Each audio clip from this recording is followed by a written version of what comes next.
what up guys? Samahan nyo nga pala ako sa aking first vlog at kasama ko nga pala dyan ang aking mga cute na kaibigan at mga klase. And gagawin nga namin ang aming project na kung saan maghahanap kami ng tourist spot na malapit lang dito sa Rizal. Dahil kami ay mga tourism student at ito ang buhay tourism. Ang sarap, di ba? At napili nga namin ay sa Daranac Falls sa Tanay Rizal dahil ito yung mas malapit lang sa amin. At syempre sinamahan na rin namin ang outing dahil minsan lang to. Kaya samahan nyo kami sa aming nature trip guys sa Daranac Falls. At sa dami kong sinabi, hindi ko na malaya na nandito na pala tayo sa aming eskwelahan sa STI College Marikina. Touchdown!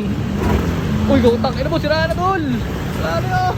At habang nag-aantay nga kami sa aming service, napawaybi muna kami dito sa aming canteen sa gilid ng STI. At nandito na nga ang aming service at kasama rin dyan ang aming kaklase, which is the driver din namin na si Timothy. Gupings na gupings ka naman dyan par. At nilagay na nga namin ang aming gamit sa likod ng kotse para hindi na kami magsiksikan sa loob at magmukha kami sardinas, di ba? Guys, sinantay na kami singer namin, si Charis. Si Charis namin. At dumating na rin ang aming singer and last passenger na si Charis. De joke lang si Flojian, grabe naman pormahan mo dyan par, parang sa BGC lang. At pala na ganyan din akong case At kumpleto na nga ang Sixers dyan, pakita ko lang sila. Ito ang aming driver na si Alden at andyan din si Bugoy na Daet, Hev Eli at syempre si Kimidora. Of course di mawawala si BGC Boy. So samahan nyo na kami sa aming road trip papunta sa Daranac Falls sa Tanay Rizal. Medyo malayo-layo ito gar pero okay lang yan. Banat lang kasi wala naman traffic. Let's go!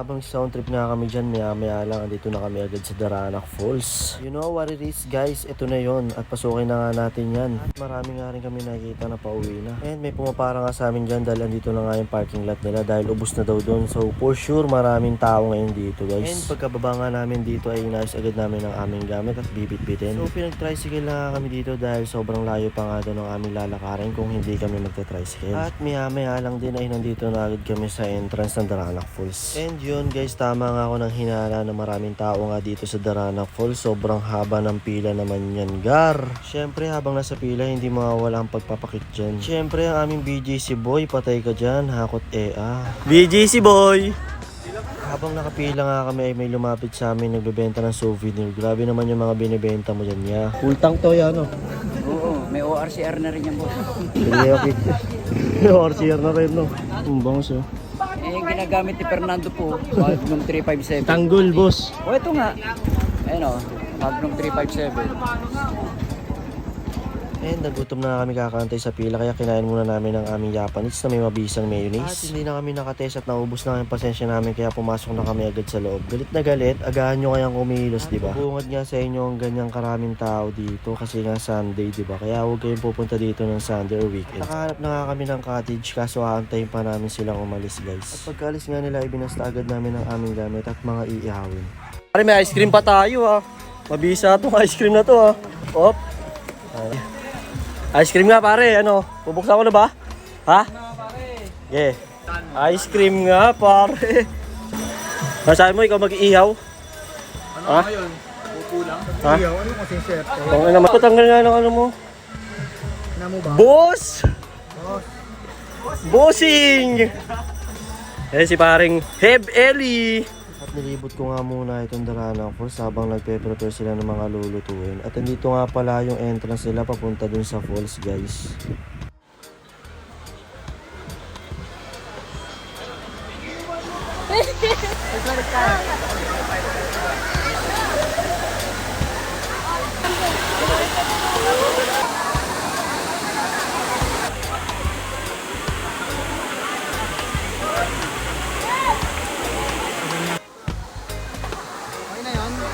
Okay na to? Okay na to. Kailangan ng marami. At ito na nga ang hindi mawawala, syempre inihaw na liempo guys. No, iba talagang nagagawa ng Kimled, may pa-ketchup pa pang nalalaman.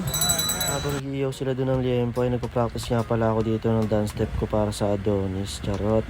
Doon yung puting sando ko.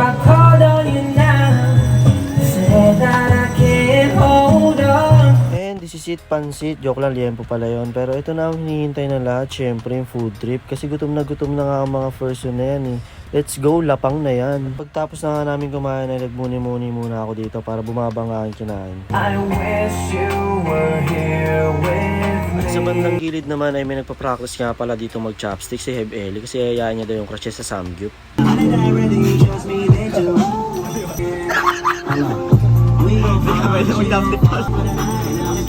Parang alang-alam mo, kita. At sabi ng banda itong si Alden ay naparami ng kain kaya naman tinatawag siya ng kalikasan. Grabe talaga yung nature trip mo par.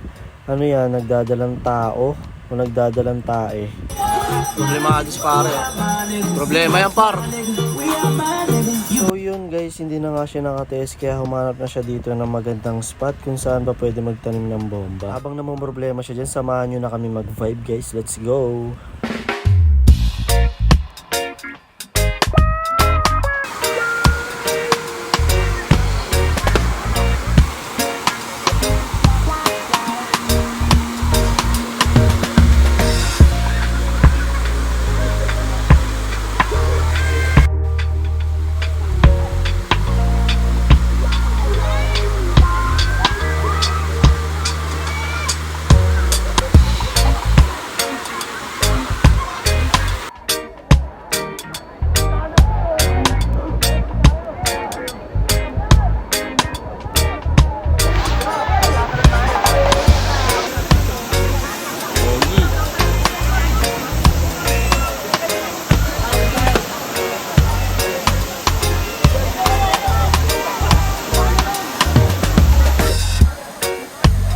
IG na yan, tol. Tanga na, Yun guys, pauwi na kami dyan at hindi na nga naligo yung iba sa amin dahil sobrang nga daw daming tao. Kaya dalawa na lang kami ni BG Siboy na naligo. Pero nag-enjoy naman daw sila guys. Kaya ako naghanap kayo ng sign para mag-nature trip. Ito na yun guys, wag nyo nang palampasin at wag na kayo magdalawang isip pa. Let's go! G nyo na yan. Basta G. 20 lang. You know what it is mga par. Thank you for watching my first vlog mga G. Let's go. Bye.